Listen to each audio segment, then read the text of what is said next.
Most days when you log into Maxient, you're going to see something like this. You've got some pending cases. Those are the incoming incident reports that your staff has submitted from the night before, or maybe from the last couple of days. When you click on your pending incident reports, you will likely see things that you've already received some emails about, hopefully, as long as we have things routing in the right way.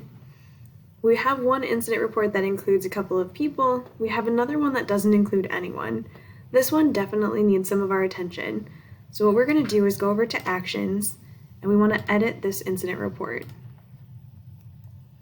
Going in, we can see that this incident report was submitted by Kate. Kate's email address is in here. We have some information about the time, the location. It just says the hallway, so we may need a little bit more information here. We don't have anyone listed in the involved persons, and so this is an area that we definitely need to add some information. And as we look at the narrative, all we can see in the narrative is that the bulletin board was torn down. So that doesn't give us a lot of information in this narrative. So we need to add some additional things. We want to know the date, the time, the location, and then what happened. So we have that this incident occurred June 16th at 12 a.m. in Wells Hall in the hallway. Again, not a lot of information, so we may want to say on June 16th at 12 a.m. R.A. Kate Page noticed that the bulletin board in the hallway, this is a time where you will want to contact the RA to get some additional information about the specific location. In this case, we'll say in the hallway of the first floor near room 123. And then we can add was torn down.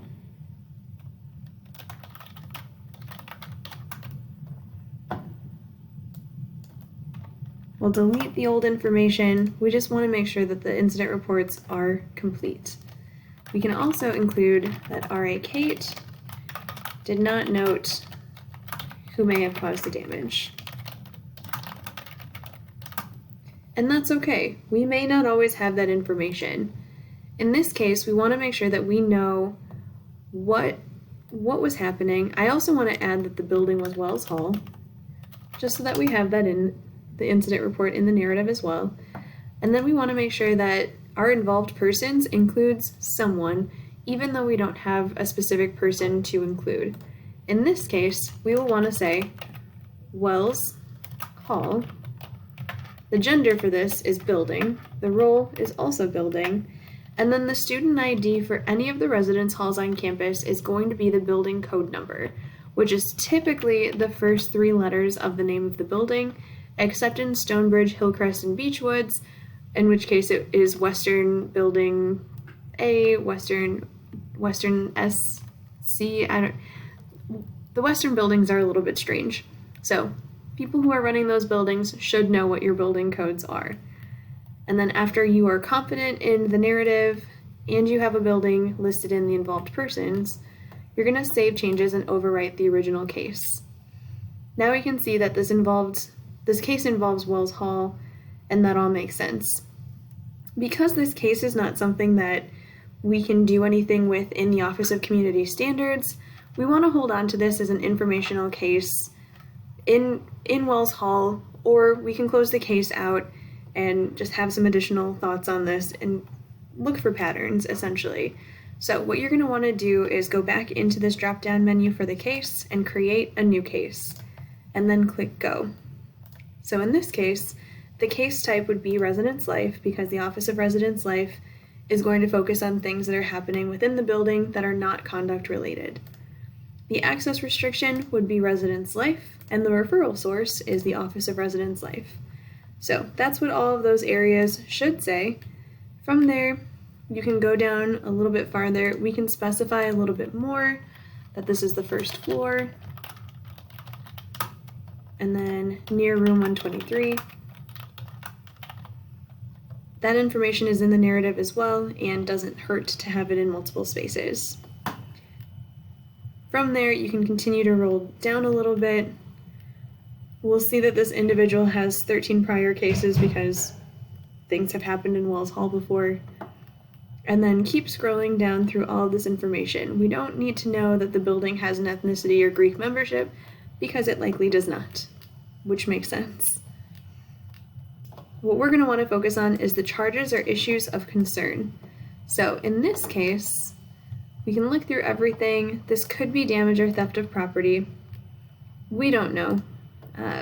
We could also hold on to this and I have a few more options than what most of you are going to see. This might be an ORL non-conduct situation. It could be an ORL warning letter if we had a specific person to send it to. It could be vandalism or damage by unknown. In all honesty, I think vandalism or damage by unknown makes the most sense. So I'm going to type that into this first area. And in this box, I'm going to click on nothing if I can get to nothing. Great. So the one charge that I have is vandalism, damage by unknown. Down here, we might be able to put something in here if we notice this at a specific time. If we notice this during winter break ORL room checks, something along those lines. More likely than not, you won't have any tags to add to the case. And then for Clery reportability, it is not Clery reportable. Not a Clery offense. Great. We want to go all the way down to assignment. In assignment, you can say Office of Residence Life, and then we don't want to assign this to anyone because that's going to show up in somebody else's Maxient queue, and we don't need to for this case. So we are going to type in none. And that's all you need to do for that. Under status and deadline, we are going to just hold on to it. We're going to close the case out because there's nothing else that we can do to it. But if you remember from the top, you can see that Wells Hall has 13 prior cases. If we click on this hyperlink, you can see prior cases involving Wells Hall. So again, the information is still held in Maxient. We just don't need to keep the case open or hold on to it as record keeping. We can close the case right away because we don't have anything that we can do not knowing who did the damage to this bulletin board. So that's all we need to do. Close the case. We'll scroll all the way down to the bottom, add to database, and then this is just going to pop up with a screen that Maxient always pops up with, where we can do some additional things if we need to, including send a letter, if we have somebody that we can send an ORL warning letter to. In this case, we don't have anyone we can send that warning letter to, so we are going to go back home, and now that case is no longer appearing in our pending reports because it's already been taken care of. So you just closed a case that had to do with building damage. Congrats!